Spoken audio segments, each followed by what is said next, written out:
Alright guys, Dominic here for Kit Guru, and safe to say it has been a huge year for OLED monitors. Now, I've been lucky enough to review more than my fair share here at Kit Guru, but even as just a general monitor enthusiast, it has been hugely exciting to see just how much progress is being made in this space, from the first 175Hz OLEDs that launched back in 2022 to the 480Hz models that landed this year. That being said though, with so many different companies launching so many different models, it can be really hard to keep up. That's why I thought I would end the year with a look back at my top 3 OLED monitors of 2024, so join me as I take you through my picks.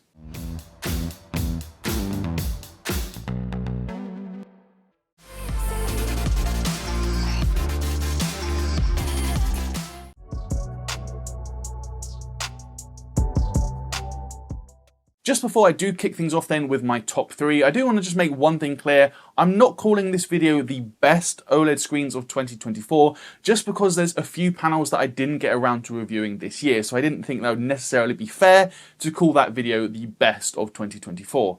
Rather, I'm calling it my personal top 3. These are the screens of everything I reviewed that I would be most happy to recommend to friends, family, and of course, you, the YouTube viewer. Starting things off then with my pick for third place, and we actually have a monitor that came out all the way back in June 2023. I'm talking about the AOC AG276QZD, and you may be wondering why I'd pick something from 18 months ago in my top 3 OLED monitors of 2024. And the reason is simple. Price. At the time of my review, the AG276QZD was on sale for just £500, and while it is now slightly higher at £529 in mid-December, it did drop as low as £450 during the Black Friday sale, so I have no doubt it will drop again in the near future. Even then, at £529, as far as I can tell, it is still the cheapest OLED monitor on the market. For the money, you get an LG W OLED panel running a 2560 by 1440 resolution and a 240Hz refresh rate. Before we get to the panel though, I like what AOC has done with the design of this monitor. It's generally sleek and fairly compact as well, with a pentagonal base that really doesn't take up much room on your desk, while the stand offers the full array of ergonomic adjustments. One compromise is made in terms of connectivity, as there's only HDMI 2.0 ports rather than HDMI 2.1, but you do get 2 DisplayPort 1.4, which can drive the screen at 1440p 240Hz no problem. General panel performance is very impressive too. Brightness isn't fully uniform out of the box, so you will notice the auto brightness limiter or ABL kicking in, but there is also a uniform brightness setting within the OSD, and that caps brightness regardless of window size, and I really do personally prefer to use that mode. Color space is also very wide, hitting 94.7% of the DCI-P3 space and 96.7% coverage for Adobe RGB. Default grayscale performance is also fine, but actually I found using the normal color balance mode in the OSD improved things tremendously, with an average Delta E 2000 of just 1.49. That also helped the out-of-the-box color accuracy when testing against the DCI-P3 color space, given we saw an average Delta E of just 1.54, which is another very impressive result. Of course though, this screen is all about gaming, and at 1440p 240Hz, the motion clarity on offer is very, very good. Yes, you can now get 360, even 480Hz 1440p OLED screens, but certainly not for £500. The impressive performance is obviously helped by the near instant response times we'd expect from any OLED screen, and the end result is a gaming experience that is very, very fluid and, in my opinion, would be miles better than a competing LCD at this price point. It also helps too that 1440p 240Hz isn't too hard to drive, especially not if you play lighter, more competitive titles where you really will make the most of the 240Hz refresh rate.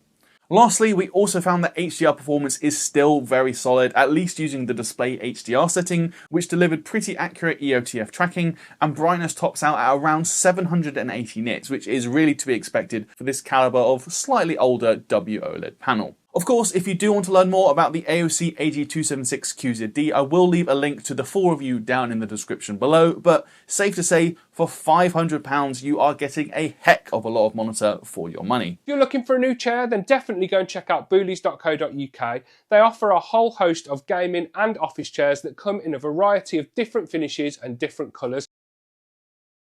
In at number 2 then of my personal top 3 OLED monitors of 2024, we turn to Gigabyte and a QD OLED panel in the form of the 1440p 360Hz FO27Q3. Now, this one is actually currently on sale for just £600 here in the UK, though it was around 750 quid before Black Friday, so at the time of filming, I'm not currently sure if it will go back up, but right now, it is a very good price. The FO27Q3 does admittedly have a more aggressive, gamery design, though the V-shaped foot is made of metal and it really doesn't take up too much room on your desk. The included stand also sports the full array of ergonomic adjustments, so I really can't complain there.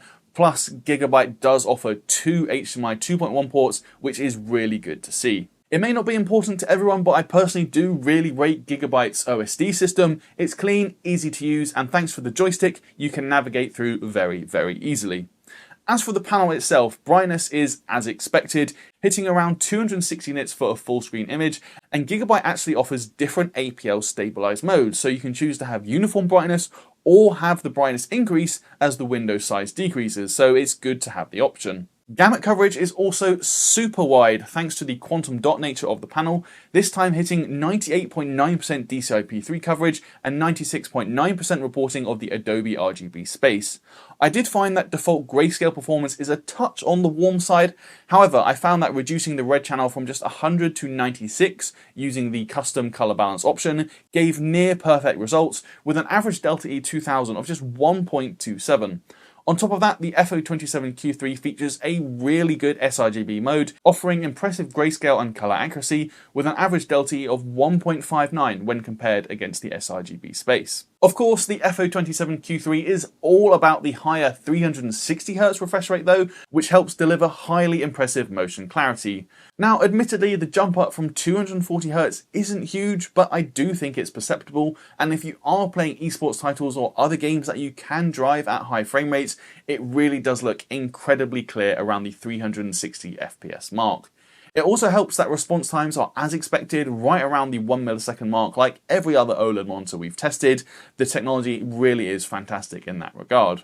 Gigabyte also does something really interesting with its HDR modes, given the HDR game mode is deliberately tuned to be slightly brighter than the target, to give those who prefer a brighter presentation a good option to have, as other QD OLEDs can get slightly too dark in HDR when using the peak 1000 nits mode. As expected, brightness also tops out at just over 1000 nits when using the peak mode, and that is typical of other QD OLEDs using this Samsung panel. All in all, in my original review of the FO27Q3, I really found very little wrong with it. I just felt the price was maybe slightly too high compared to the competition, but with it on sale right now at £600, this could be a fantastic time to pick up this excellent monitor. As a world-leading manufacturer, CyberPower PC UK expertly builds each PC with the largest range of parts available in the UK. We handle all your packages with care and ship them directly to you on next day delivery. Visit cyberpowersystem.co.uk. Lastly then, we have my personal favourite OLED monitor of 2024. It's actually the screen you can see over my shoulder just there. It's of course the MSI MPG 321URX, offering a 4K 240Hz experience. For me, that combination of resolution and refresh rate really does capture the best of both worlds, though it does admittedly come at a price, given it's currently retailing for around £1,200. Getting my biggest criticism of the 321URX out the way first is actually that, considering the price point, I think the design could be more premium. I'd love to have seen a metal stand and foot. However, it still looks good in my opinion, and it's solid once on your desk, so it's really not a deal breaker in my opinion. MSI also includes all the ergonomic adjustments that you'd expect, and the base of the stand is actually pretty compact for a 32-inch monitor, so it really doesn't take up much room on your desk. MSI also offers two HDMI 2.1 ports, so this could be a great contender if you have a console as well. And there's a USB-C connector that supports both the DP alt mode and 90 watts power delivery, so you could charge the machine and use the built-in KVM functionality if you wish. In terms of this Samsung QD OLED panel, brightness is again where we'd expect for this level of hardware, hitting around 250 nits full screen brightness, and it is a uniform experience right out of the box with no ABL behavior. Gamut is again super wide, hitting 98.9% DCI-P3 and 96.5% Adobe RGB coverage.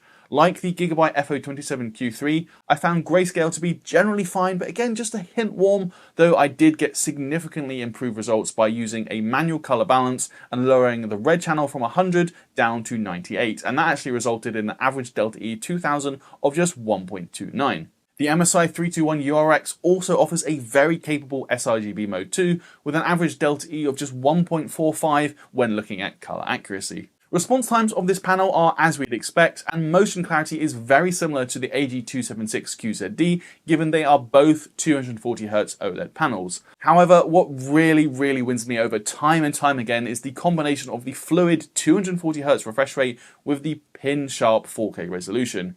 Gaming on this screen has generally given me some of the most enjoyable experiences I can remember, regardless of the game being played, although Jusant has to go down as a personal favourite of mine. It looks insanely good on an OLED and can be driven at pretty high frame rates too. Even if you don't always hit 240Hz, it's still an OLED monitor, so you get super deep blacks with the effectively infinite contrast ratio and a very vibrant and punchy image. Adding to that is the impressive HDR performance, once again peaking at just over 1000 nits, and it's largely accurate too in terms of the EOTF tracking, with the HDR peak 1000 mode just rolling off slightly as the window size increases, but I personally prefer using that mode to the True Black 400 option. So that is going to do it for my top 3 OLEDs of the year, and I know I haven't tested every single model out there. I particularly want to try the 1440p 480Hz panel from LG, but of all the screens I've reviewed this year, these are the 3 I would pick. Of course, I want to hear from you guys. Let me know your thoughts on my picks down in the comments. I particularly love to hear from you if you actually have one of these 3 monitors. Do let me know how you've been getting on with it, or if you think there's something I've missed, let me know down in the comments below. Lastly, the final thing to say is if you do want to check out the full reviews of every single monitor shown in this video, they will be linked down in the description below. That's it for this one though, guys. I'm Dominic for Kit Guru. If you liked it, please do toss me a thumbs up. As I said, let me know your thoughts down in the comments below. Please do subscribe if you haven't already, and be sure to ding that notification bell so you don't miss out when we upload future content. If you'd like to carry on the conversation, there's a link to our Discord server down in the description. And while you're there, you can also find a link to our merch store where you could pick up a cool t-shirt like one of these. Finally, if you're feeling particularly generous, you could even consider backing us on Patreon. That's it from me though, guys. I'll wish you a Merry Christmas and a happy festive period, and I'll see you in the next video.